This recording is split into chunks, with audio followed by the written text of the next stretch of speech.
സ്കൂളിൽ പഠിക്കുന്ന കാലത്ത് തന്നെ ഗാനാലാപന മത്സരങ്ങളിൽ പങ്കെടുത്ത് തൻ്റെ കഴിവ് തെളിയിച്ച അതുല്യ പ്രതിഭയാണ് വിധു പ്രതാപ്. 4ാം ക്ലാസ്സിൽ പഠിക്കുമ്പോൾ പാദമുദ്ര എന്ന മോഹൻലാൽ സിനിമയിൽ ആദ്യ ഗാനം ആലപിച്ചു. 17ാമത്തെ വയസ്സിൽ ഏഷ്യാനെറ്റിലെ വോയിസ് ഓഫ് ദ ഇയർ എന്ന പരിപാടിയിൽ 1ാം സ്ഥാനം കരസ്ഥമാക്കി. ദേവരാഗങ്ങളുടെ ശില്പി ദേവരാജൻ മാസ്റ്ററുടെ അരുമ ശിഷ്യനായിരുന്നു.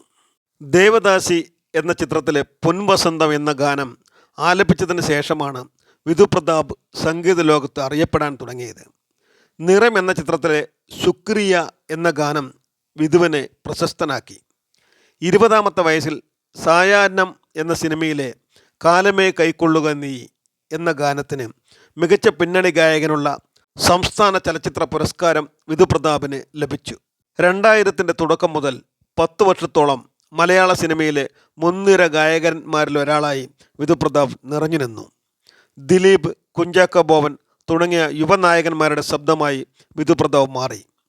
മീശമാധവൻ, നമ്മൾ, വെള്ളിത്തിര, പാണ്ടിപ്പട, റൺവേ, സ്വപ്നക്കൂട് തുടങ്ങിയ നിരവധി സിനിമകളിൽ സൂപ്പർ ഹിറ്റ് ഗാനങ്ങൾ വിധു പ്രതാപ് ആലപിച്ചു.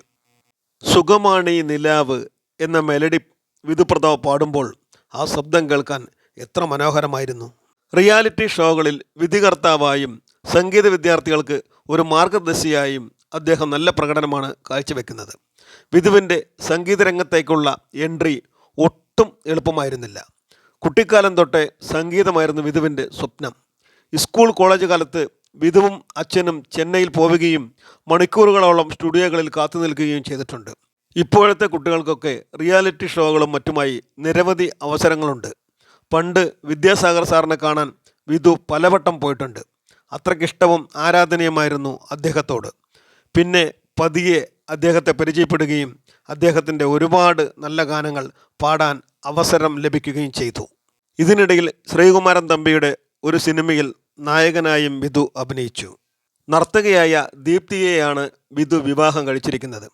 മലയാള സിനിമ വിധുവെന്ന ഗായകൻ്റെ ശബ്ദം അത്ര കണ്ട് ഉപയോഗിച്ചിട്ടില്ല എന്നാണ് GPS മീഡിയയുടെ വ്യക്തിപരമായ അഭിപ്രായം.